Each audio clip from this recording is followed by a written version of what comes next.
دسارة پازدە سارە هەر دێن لۆما پینانەکەن پارەکەش گوتن با پینە نەکرێن پینە ناوێ هەمەکەن باشترە دوایە قراریاندا حکوومەتی هەموو هاتنە هەندێک هاتنە سەر خەت و قراریاندا ئەو جادن لۆ بکرێت جادن لۆ دەرچوو لەسەر بودجەی پارەی ئەو سار نییە پارەکەن لۆدانرێ ئازرا دێگەی ئازرا ئەو سارەکە گوتیان وڵا پارە نەمەیە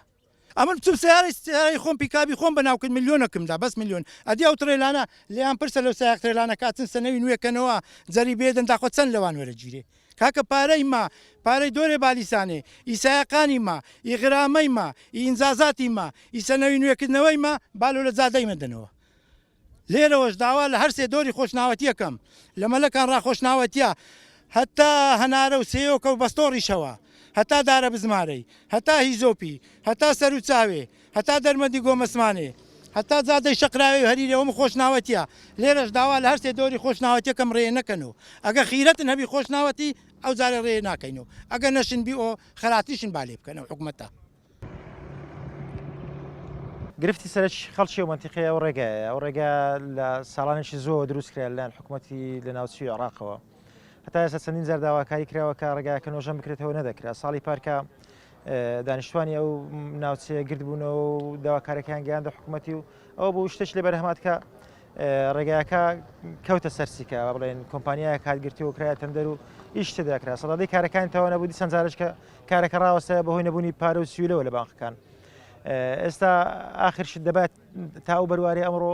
ڕێگایەکە کارکردن تێدا تەواو بە و بە کاملی تەسلیمی حکوومەت کرا بە تەواو کراوی بەڵام کە دەبینین ینی کار ڕاوەستا و ئیش نەکرا بەرەوەی پارە نەبووە بۆیە دانیشتوانی ناوچەکە ئەوڕۆ جارش کە گرت بوونەوە ڕێگاکەیان گرتوتەوە بۆەوەی بابرین حکوومەت بێتە سەر خەت و پارە شتی پێویست دابین کە بەوەی کۆمپانیاکە دەست بەکار بکاتەوە بەدڵنیاییەوە بەردەوامە بین بەدڵنیاییەوە هەتاوەکو حکوومەت دێتە سەر خەت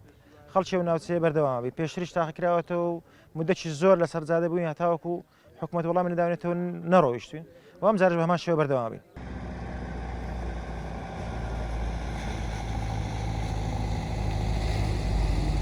من خلق ایران من دوینی هاتمه لور گرفتارم لبیشتر از 24 ساعت لور مامه لتنها 20 روز نچوم مال خو لا اولین سفرم بوجی آخرین سفرم به داز نایم حولیره چون که گلک عزیت که گلک راننده عزیت که ریوه زور خرابه لا بشتریا ما با حکومت و کردستان ویرا چاره سریه بکه لا ایران دا تنها کریکوی تنه و آسفات نوه تنها جاده کوی نی واسفات نه ایران هم دوی ایران نباشه ولی ایران گلکی خوشه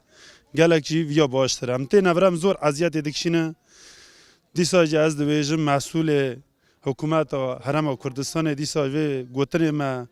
ج شوفر را ج ترانزیتی گلکی اذیت شینه ویا پیگیر به بارکا ما برنج تنها 3 روز از ورا گرفتار ما ریکاتی گرتن تنها ترینینه لمتنه نینه ماجی 200 سواره که ماشین‌های ترانزیتی ایران هست. لام همو سفید مانه دو و گرفتار نمورا.